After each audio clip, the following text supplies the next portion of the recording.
Hello guys, welcome back to my channel. So in this video I'm going to teach you and guide you through how to create your Telegram channel. As you all know, Telegram channel is actually good for building a community.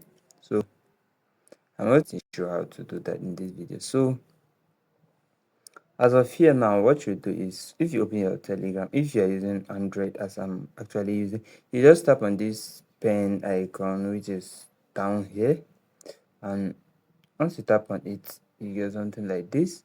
You'll be prompt out to something like this. While on iPhone, you need to tap on chat, then you tap on the new chat button. So a place like this will come out. So you tap on new channel. Once that you tap on create new channel. So you give it a channel name. Let's see.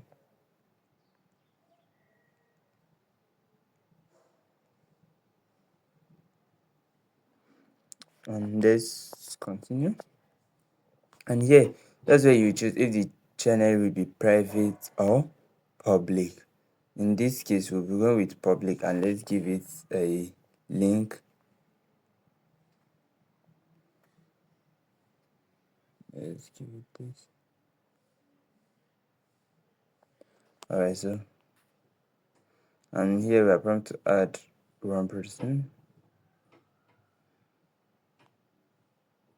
and let's just add a person, and you can see our channel has been created. So here you just do up your settings and all that, your setting, your channel setting and everything, and you have successfully created your channel.